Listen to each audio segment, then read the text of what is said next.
Ел башында өткәрелгән иң зур бәйрәм авыл хуҗалыгы алдынгыларына багышланды. Аларны район үзәгенә слетка чакырып кунак иттеләр, бүләкләр тапшырдылар. Спорт һәм сәламәт яшәү елына йомгак ясалып 2010-да, укытучы елында районда бик күп чаралар үткәрелде. Йылдызлык созвездие эстрада сәнгатенең 10-нчы ачык телевизион яшьләр фестиваленең зона бәйгесе кабат бездә узды. Анда безнең районнан гына да 96 кеше катнашты. Бейек җиңүгә 65 ел тулуына зурлап билгеләп үттек. Сугыш һәм тыл ветераннарына юбилей медальләре тапшырдылар, аш мәҗлесләре, табыннар киләделәр. Бөтен Россия күләмендә шул исәптән бездә дә халык санын алдылар. Район үзәгендә ай сайын диярлек ярминкәләр оештырылды. Кыш элеккеге еллардагыдан кырырак булды. Салкынлык 40-44 градуска җитте. Әҗәен бик күптән күрелмәгән аяусыз кырылык килде. Игеннәр бәрәңге уңмады, чишмәләр кипте. 19 ел дәвамында республиканы җитәкләгән Минтимер Шәймиев президентлыктан китте. Чилмешән үзәгендәге күлне чистартып, тирә йөнендә бик матурладылар. Шулай итеп күптәнге проблема булудан туктады. Район мемориаль үзәгендә зур ремонт үткәрделәр. Иске Кытыш мәктәбенә 150 ел тулды. Шул уңайдан мәктәпне, авыл юлларын, мәдәният йортын төзәттеләр. Бирегә юбилейга бик күп кунаклар килде. Район җитәкчесе Минсәгыйть Шакиров Россия Федерациясының югары бүләге ордены иясе булды. Быел да мин татарча сөйләшәм район конкурсында катнашып, рус, мордва, чуаш, әрмән, Азербайҗан балалары татар телен белүдә осталыкларын күрсәттеләр.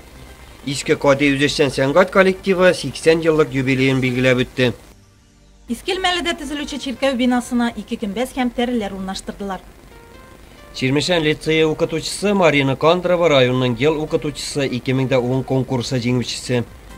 Татарстан Республикасы Дәүләт Советының Мәгариф ил күләм проектының үтәлешен контрольдә тоту буенча даими комиссияның күчмә утырышы Чирмешәндә үтте. Әтисе Гаяз Фәрхетдинов хөрмәтенә аның улы Вагиз Фәрхетдинов мини-футбол буенча район турниры оештырды. Җиңүчеләргә зур-зур бүләкләр тапшырды. Чирмешәндәге 8 март урамына батырларча һәлак булган, шул урамда яшәгән милиционер Мирсәет Кәбиров исеме бирелде. РСФСРның һәм ТССРның атказанган врачы Иван Силантьевның 115 еллыгына багышлап, Туган як тарихи музеенда күргәзмә оештырылды. Үзешчән сәнгать коллективларының гасырларга кергән батырлык район халык иҗаты фестивалендә Әкәрәй авыл мәдәният йорты һәм 1-нче Чирмешән мәктәбе җиңү яуладылар.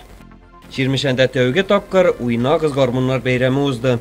Быел җирле үзидарәнең вәкаләтле органнарына депутатлар сайланды. Чирмешән лицее укытучысы Миләүшә Кытбыева районның 2010 ел класс җитәкчесе конкурсында җиңүче булды. Сабан туйларны елдагыча оешкан төстә кызык итеп үткәрдек. Лашман мәктәбенә яңкырма төзелде. Бассейнлы бу мәһабәт бинаны ачу тантанасында Татарстан Республикасының хөкүмәт җитәкчесе урынбасары, авыл хуҗалыгы һәм азык-төлек министры Марат Әхмәтов катнашты. ТССР оешуга 90, районыбызга 80 ел тулды. Юбилей елында район үзәген һәм авылларны төзекләндерү буенча бик күп эшләр башкарылды. Чирмешән лицее укытучысы Әлфия Хаммәтвәлиева һәм район мәдәният бүлеге җитәкчесе Илһам Галимов 2009 ел нәтиҗәләре буенча Габдрәхим Утыз Имәни исемендәге район премиясына лаек булдылар. Иске Кадида Ислам һәм Фәридә Габшакировлар 1000 баштан артык күбрәк газ үстерделәр. Чирмешәннең Амур ягында тагын бер чиркәү төзелә башлады. Аның чыгымнарын якташыбыз эшкуар Сергей Игнатьев үз өстенә алды. Бәркәтәдә беркендә 3 йорт янды, моңа кырылык сәбәпче. Шишминканың үзәк урамы юлына асфальт түшәделәр. Бала сораучыларга, сыерлы шәхси хуҗалыкларга һәрберсенә тоннага якын дәүләттән бушлай фураж бирделәр.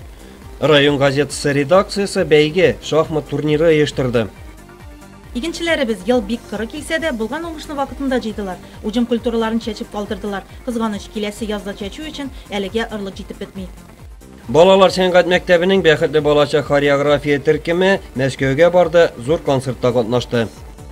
Дүрт эзләп райондашыбыз мәшгульлек үзәге аша бирелгән акчага үз эшен башлап җибәргән. Районны яңа башлык җитәкли. Чирмешән муниципаль районы башлаган Минсәгыйть Шакиров башка эшкә күчү сәбәпле эшеннән азат ителде. Район советы депутатлары яңа башлыкны үз араларыннан Нурхамәт Нурулла улы Хамидуллины сайлады.